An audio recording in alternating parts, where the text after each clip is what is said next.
ಮಂಗಳೂರಿನ father Muller medical college ಹಾಗೂ Rajiv Gandhi university of health science ಸಹಭಾಗಿತ್ವದಲ್ಲಿ 2 ದಿನಗಳ ಕಾಲ ನಡೆದ ರಾಜ್ಯಮಟ್ಟದ ವಿದ್ಯಾರ್ಥಿನಿಯರ ಹಾಗೂ ಶಿಕ್ಷಕರ ಶಟಲ್ ಬ್ಯಾಡ್ಮಿಂಟನ್ ಟೂರ್ನಮೆಂಟ್ 2020ರ ಸಮಾರೋಪ ಸಮಾರಂಭ ನಡೆಯಿತು.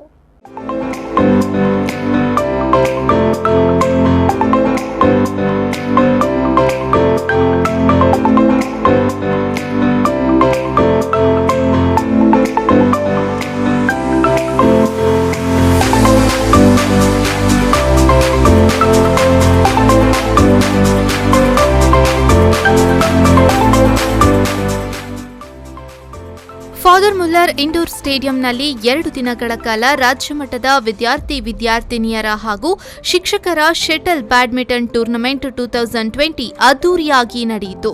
ಇನ್ನು ಟೂರ್ನಮೆಂಟ್ನಲ್ಲಿ ರಾಜ್ಯದ ಸುಮಾರು 50 ಕಾಲೇಜುಗಳ 40 ವಿದ್ಯಾರ್ಥಿಗಳ ತಂಡ, 26 ವಿದ್ಯಾರ್ಥಿನಿಯರ ತಂಡ ಭಾಗವಹಿಸಿದ್ದು ಸುಮಾರು 179 ಪಂದ್ಯಾಟ ನಡೆಯಿತು.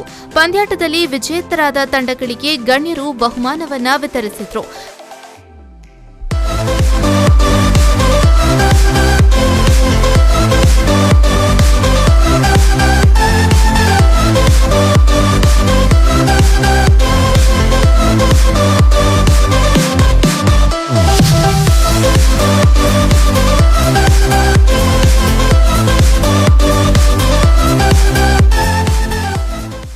ಬಳಿಕ ಫಾದರ್ ಮುಲ್ಲರ್ ಸಮೂಹ ಸಂಸ್ಥೆಗಳ ನಿರ್ದೇಶಕರಾದ ರೆವರೆಂಡ್ ಫಾದರ್ ರಿಚರ್ಡ್ ಅಲೋಷಿಯಸ್ ಕುಯೆಲ್ಲೋ ಮಾತನಾಡಿ, 2 ದಿನಗಳ ಕಾಲ ಪಂದ್ಯಾಟದಲ್ಲಿ ಅನೇಕ ಜನ ಸೋತಿದ್ದೀರಿ, ಅನೇಕ ಜನ ಗೆದ್ದಿದ್ದೀರಿ.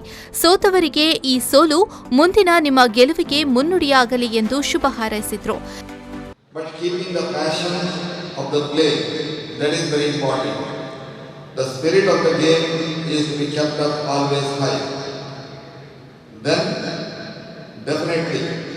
Our passion will continue, and losing will be a stepping stone for us to improve upon next time. And also, winning itself is giving great joy to the winners, to the college, and also it will be a further incentive for them to go to the higher level to participate. Now it is the state level, we can definitely have interstate level or national level you can go, and that should be the passion we should keep on. ಈ ಸಂದರ್ಭ ಕಾಲೇಜಿನ ಆಡಳಿತ ಅಧಿಕಾರಿಗಳಾದ reverend father Rudolph Ravi D'Sa, reverend father Ajit Menezes, dean Jayaprakash Alva, ದೈಹಿಕ ಶಿಕ್ಷಕರಾದ ಚಂದ್ರಶೇಖರ್ ಮತ್ತಿತರ ಗಣ್ಯರು ಉಪಸ್ಥಿತರಿದ್ದರು.